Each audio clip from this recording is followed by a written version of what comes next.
ഒരു 2:10 fire rescue യൂണിറ്റിൽ നമുക്ക് വിവരം ലഭിക്കുന്നത് ഗാന്ധിയാർ സ്റ്റേഷൻ. അപ്പോൾ അത് പ്രകാരം നമ്മൾ 15 യൂണിറ്റ് ഇനിഷ്യൽ സ്റ്റേജിൽ 15 യൂണിറ്റോളം ഇവിടെ വന്നിട്ടുണ്ട്. ഒരു 60ഓളം ജീവനക്കാർ, 60-ന് മുകളിൽ ജീവനക്കാർ വന്നിട്ടാണിത് പൂർണ്ണമായിട്ട് നിയന്ത്രിക്കാൻ സാധിച്ചത്. ഇപ്പം നിലവിൽ പൂർണ്ണമായി നിയന്ത്രണ വിധേയമാണെങ്കിലും ആദ്യഘട്ടത്തിലുള്ള രക്ഷാപ്രവർത്തനം വലിയ വെല്ലുവിളിയായിരുന്നു. തീർച്ചയായും 2 കാര്യങ്ങളുണ്ടായിരുന്നു. ഒന്ന് അറിയാം, ഇലക്ട്രിക് യൂണിറ്റിലായിരുന്നു ഇത് ഫയർ നമ്മൾ ആദ്യമായിട്ട് ശ്രദ്ധയപ്പെട്ടത്. അപ്പോൾ അതുകൊണ്ട് തന്നെ ട്രാൻസ്ഫോമർ ഉണ്ടായിരുന്നു, അവിടെ നിന്നുള്ള ഫയർ ഉണ്ടായിരുന്നു. അതുകൊണ്ട് തന്നെ വാഹനം എത്തിപ്പെടുന്നതിനുള്ള സാഹചര്യം ഉണ്ടായില്ല. രണ്ടാമതായിരുന്നു വെച്ചാൽ ഇതിലേക്കുള്ള വഴി നമുക്കറിയാം ചെറിയ ഇടുങ്ങിയ വഴിയാണ്. അതുകൊണ്ട് തന്നെ ഫയർ എഞ്ചിന് എത്തിപ്പെടാനുള്ള ഒരു സാഹചര്യങ്ങളുണ്ട്. തൊട്ടടുത്ത് തന്നെ റെയിൽവേ ലൈനുണ്ട്, റെയിൽവേ ട്രാക്കുണ്ട്. അതും ഒരു വലിയൊരു ടാസ്ക്കായിരുന്നു. ട്രെയിനൊക്കെ പിടിച്ചിട്ട് സംയോജിതമായൊരു ഇടപെടലാണല്ലോ. 2.5 മണിക്കൂറോളം റെയിൽവേ ട്രാക്ക് നമ്മൾ ബ്ലോക്ക് ചെയ്തിട്ടുണ്ടായിരുന്നു. അകത്തുള്ളൊരു കാഷ്വാലിറ്റീസ് കാര്യങ്ങളൊക്കെ ഇല്ല, കാഷ്വാലിറ്റീസ് നമ്മൾ ഇനിഷ്യൽ സ്റ്റേജിൽ തന്നെ അവർ ഇവാക്യുവേറ്റ്. ഇപ്പോൾ അറിയാൻ കഴിഞ്ഞത് 8 പേര് വർക്കേഴ്സ് ഉണ്ടായിരുന്നു.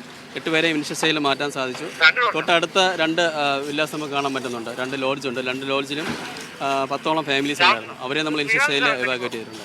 ഘട്ടത്തിൽ തന്നെ ഇവാക്യുവേറ്റ് ചെയ്തു. അതുകൊണ്ട് തന്നെ നമുക്ക് വലിയൊരു കാഷ്വാലിറ്റി ഉണ്ടാകുന്നത് നമുക്ക് ഒഴിവാക്കാൻ സാധിച്ചു. തീപിടുത്തത്തിൻ്റെ പ്രഭവ കേന്ദ്രത്തിൽ കാര്യമായ ഇലക്ട്രിസിറ്റി ലൈനൊന്നുമില്ല. എങ്ങനെയാണ് ഇത് ഉണ്ടായത് മനസ്സിലാക്കുന്നത്? അല്ല, അവിടെ നമുക്ക് അറിയാലോ, ഇത് വർക്ക്ഷോപ്പായിരുന്നു. അപ്പോൾ അതുകൊണ്ട് തന്നെ ആ ഭാഗത്ത് നിന്ന് ബാക്ക് സൈഡിൽ നിന്നാണ് നമുക്ക് ഫയർ ഉണ്ടായത്. അപ്പോൾ അവിടെ നിന്ന് അതിൻ്റെ കൂടുതൽ വിവരങ്ങൾ നമുക്ക് അറിയാലോ, അതിൻ്റെ അന്വേഷണം നടന്നാൽ അറിയാൻ പറ്റുള്ളൂ.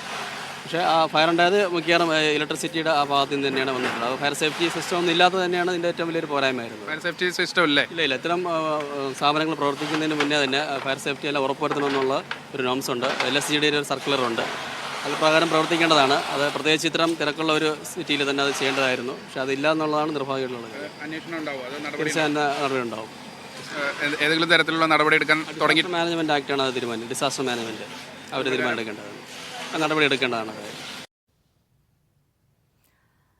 ഏതായാലും സമയോചിതമായ ഇടപെടൽ കൊണ്ട് ഫയർഫോഴ്സിന് വലിയ തരത്തിലുള്ള അപകടത്തിലേക്ക് പോകാതെ തീപിടുത്തത്തെ നിയന്ത്രണ വിധേയമാക്കാൻ കഴിഞ്ഞു എന്നുള്ളതാണ്. 2 തീപിടുത്തങ്ങളാണ് ഉണ്ടായിരിക്കുന്നത്. ഒന്ന് സൗത്ത് റെയിൽവേ സ്റ്റേഷന് സമീപത്ത്, മറ്റൊന്ന് നെടുമ്പാശ്ശേരി ഹോട്ടലിലാണ്. 2 തീപിടുത്തത്തിലും വലിയ തരത്തിലുള്ള നാശനഷ്ടങ്ങൾ ഉണ്ടായിട്ടുണ്ടെങ്കിലും ആളപായങ്ങൾ ഉണ്ടായിട്ടില്ല. ഒരുപാട് സ്ഥലത്തേക്ക് തീ പിടിക്കുന്ന ഒരു സാഹചര്യമൊന്നും ഉണ്ടാകാതെ ഫയർഫോഴ്സിന് നിയന്ത്രണ വിധേയമാക്കാൻ കഴിഞ്ഞു എന്നുള്ളതാണ്. പക്ഷേ അപ്പോഴും അവശേഷിക്കുന്ന ഒരു ചോദ്യമുണ്ട്. ഇപ്പോൾ ഫയർഫോഴ്സ് ഉദ്യോഗസ്ഥൻ പറഞ്ഞതുപോലെ ആക്രിക്കടയ്ക്ക് NOC ഇല്ലായിരുന്നു എന്ന് മിക്ക അപകടങ്ങൾ നടക്കുമ്പോഴും നമ്മൾ കേൾക്കുന്നതാണ്. അത് NOC ഇല്ലാതെയാണ് പ്രവർത്തിച്ചത്, അവിടെ അനുമതി ഇല്ലാതെയാണ് പ്രവർത്തിച്ചത് തുടങ്ങിയ കാര്യങ്ങൾ.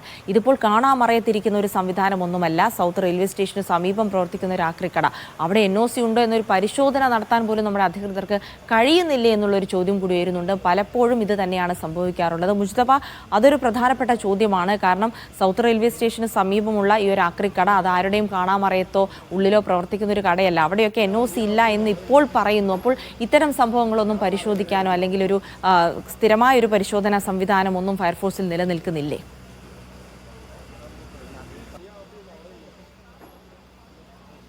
അത് തന്നെയാണ് ഏറ്റവും പ്രധാനപ്പെട്ട ഒരു കാര്യം. നേരത്തെ ആ ഉദ്യോഗസ്ഥൻ അത് പറഞ്ഞപ്പോഴാണ് നമ്മളും അക്കാര്യം അന്വേഷിക്കുന്നത്. കാര്യമായ രക്ഷാപ്രവർത്തനങ്ങളൊക്കെ പെട്ടെന്ന് സാധ്യമായതുകൊണ്ട് ഇപ്പോൾ നമുക്ക് അതുമായി ബന്ധപ്പെട്ട കാര്യങ്ങൾ വലിയ ആശങ്കയില്ലാതെ പങ്കുവെക്കാൻ കഴിയും. അദ്ദേഹം പറയുന്നത് ഇതിന് വർക്ക്ഷോപ്പിൻ്റെ പുറകുവശത്താണ് ഇത് പ്രവർത്തിച്ചിരുന്നത്. റെയിൽവേ ലൈനോട് ചേർന്നായിരുന്നു. തൊട്ടടുത്ത് താമസ കേന്ദ്രങ്ങളൊക്കെ ഉണ്ട്. പക്ഷേ അടിയന്തര ഘട്ടത്തിൽ തീ അണക്കാനുള്ള രക്ഷാ മാർഗങ്ങൾ ഏതെങ്കിലും തരത്തിൽ ഈ തീ അണക്കാനുള്ള ഫയർ സേഫ്റ്റി മെഷേഴ്സ് ഇവിടെ സ്ഥാപിച്ചിരുന്നില്ല. ഒപ്പം തന്നെ ഇതുമായി ബന്ധപ്പെട്ട NOC ഉൾപ്പെടെ ഉണ്ടായിരുന്നില്ല എന്നുള്ളതുൾപ്പെടെയുള്ള കാര്യങ്ങളാണ് പറയുന്നത്. എന്തായാലും ഇതുമായി ബന്ധപ്പെട്ട് അത്തരം കാര്യങ്ങളിലേക്ക് എന്തായാലും അന്വേഷണത്തിലേക്ക് കടക്കുന്നുണ്ട്. ഒപ്പം തന്നെ ഫയർഫോഴ്സ് ഉൾപ്പെടെയുള്ള ജീവനക്കാർ പറഞ്ഞതുപോലെ നടപടി ഉണ്ടാകും എന്നുള്ള കാര്യങ്ങളാണ് പറയുന്നത്.